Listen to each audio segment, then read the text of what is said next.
In this video, I'm going to go through the process of fixing stick drift on an Xbox Core and Xbox One controller from start to finish.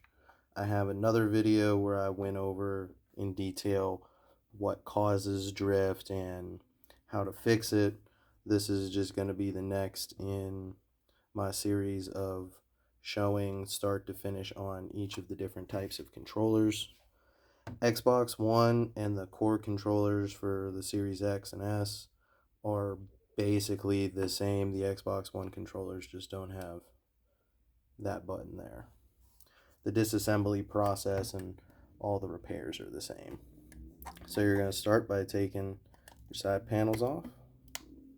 You just want to get underneath it with something and they pop off.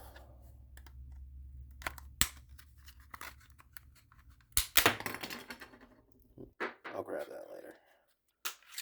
Take off your battery tray, remove any batteries you have in there. So there is a screw under there.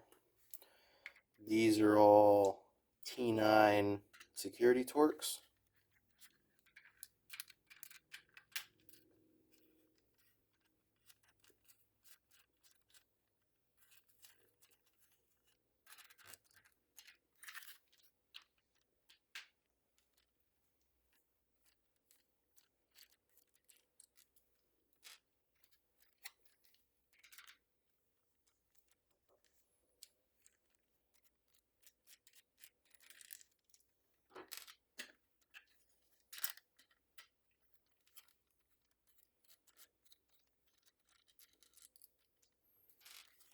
And then your last one is behind the sticker.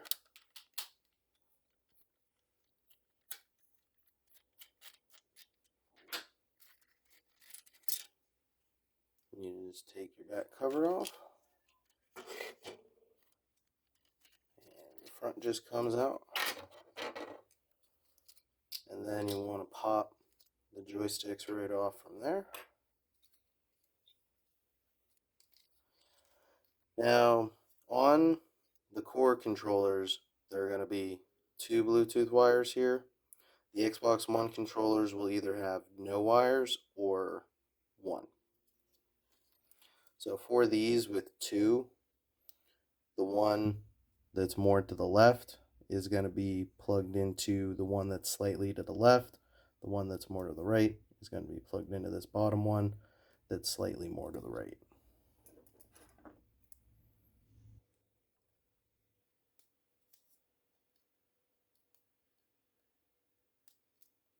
They just pull straight up.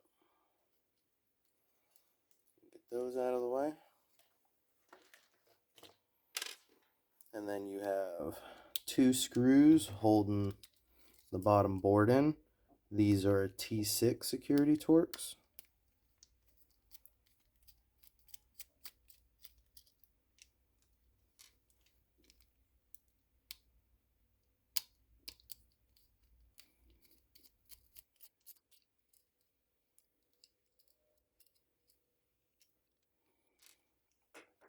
Once you have that out, you just work the two boards are plugged in together, and then you can work it out.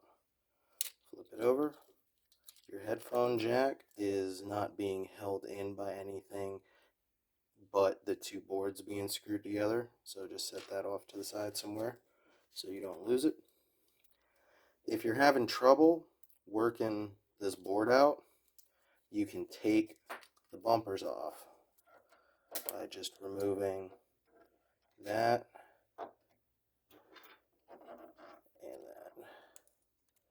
On these, they go out, or let me get that so it's more in frame. So on these, they go out. On the Xbox One controllers, they go up. So you just pop those off. On the earlier Xbox One controllers, there's a bigger piece here.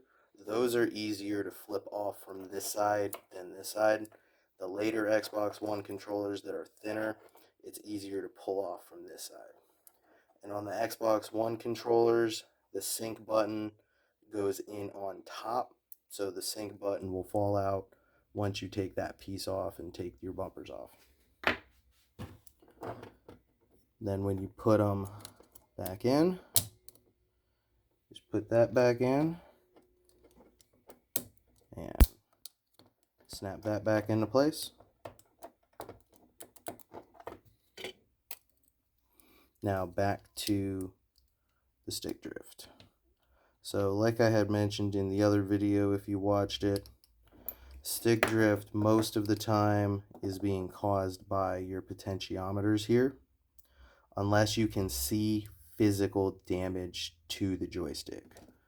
Now, sometimes this bar pops off of its little tab in here that you'll see in a second, and sometimes these pieces on the back here pop off, and that can contribute to your drift.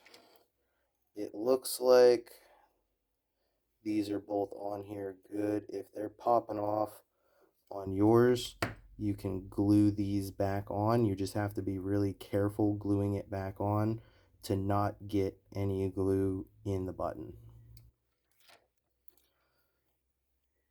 So I have this little pick.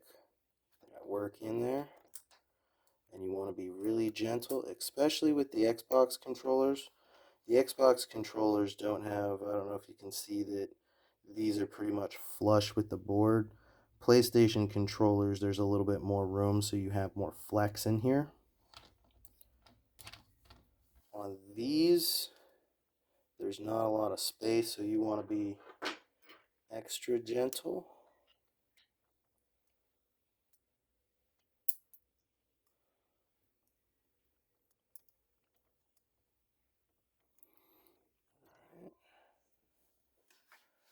And then you want to clean these up with at least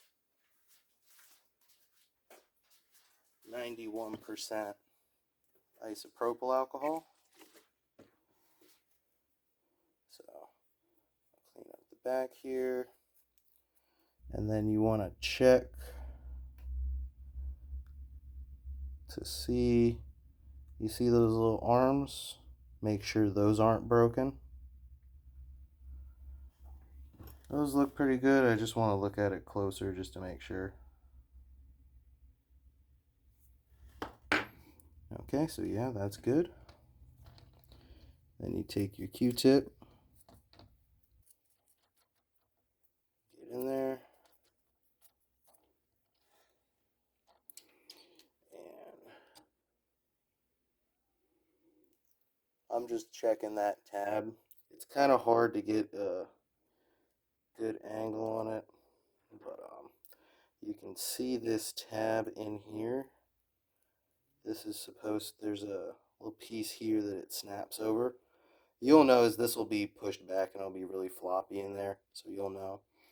If that happens on yours, just come in with a little hook and you can pop it back into place.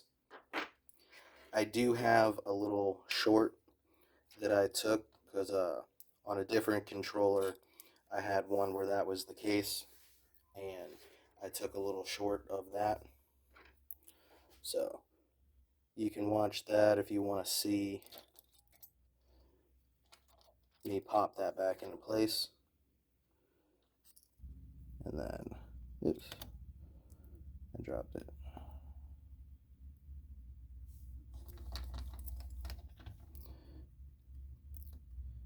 You want to get this back in. With the Xbox controllers, sometimes you can't hook it over that, so you just want to lay it and snap it back in there. So then come in on the other side.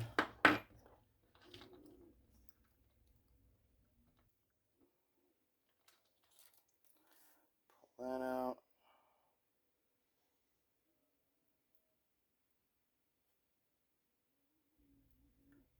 Okay. This one appears to be good.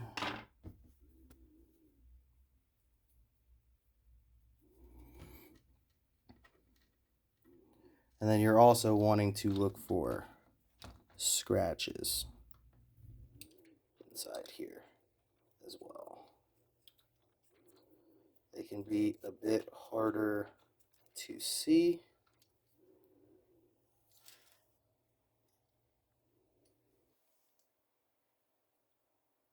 That one doesn't have any.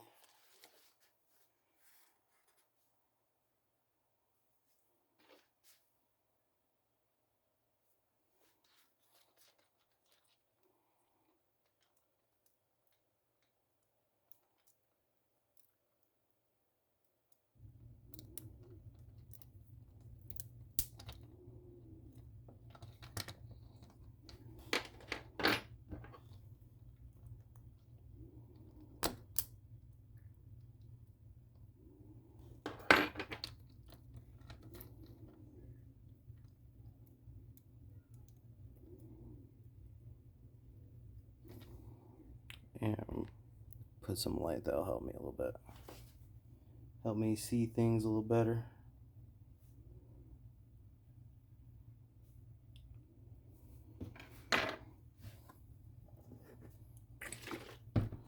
Alright, that one looks good.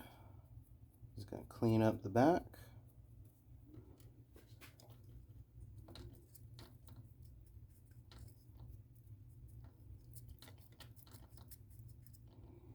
Clean up in there.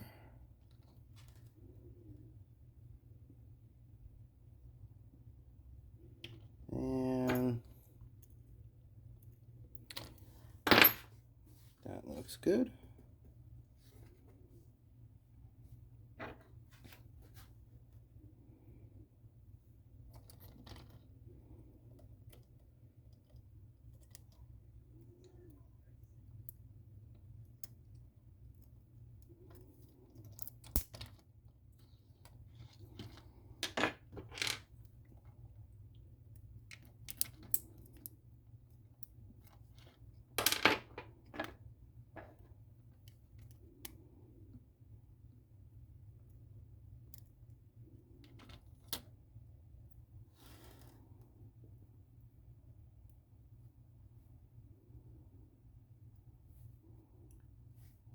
That one also looks good.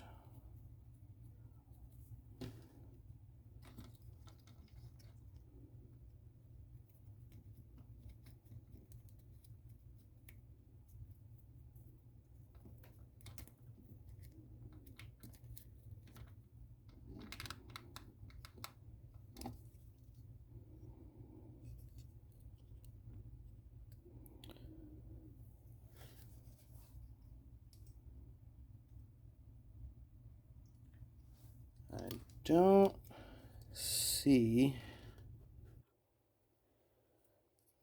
any scratches in there.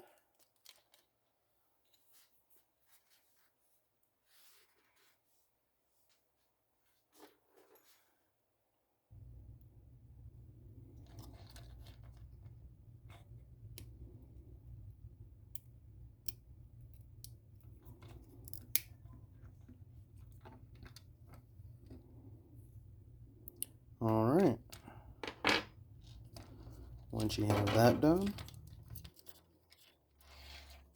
then you can put your board back down, take your headphone jack, put that in there,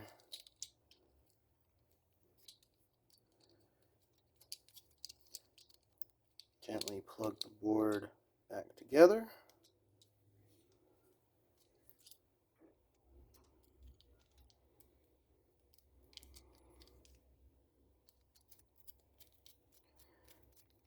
Put your two board screws back in.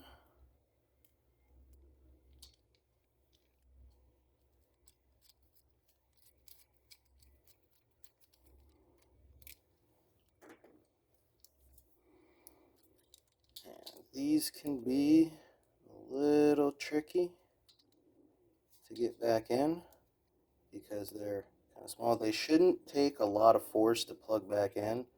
So if they're not just like popping in when you put slight pressure on them. They're not aligned properly. They can be, I know I've made that look easy, but I've done this a bunch of times. They can be, the first few times I was doing it, this was really difficult for me, especially because I have chunkier fingers. And then you just need to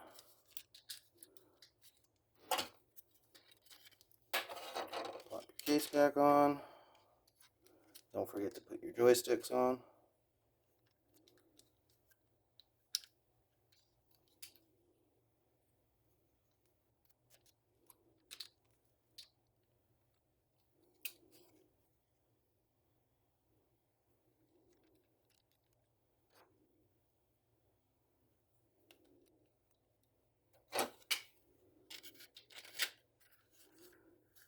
And then all you need to do is screw all your screws back in and you're good to go.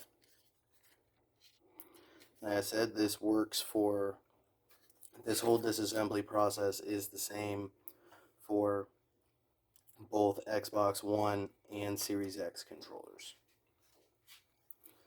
So I hope this helped you, and stay tuned for more repair videos.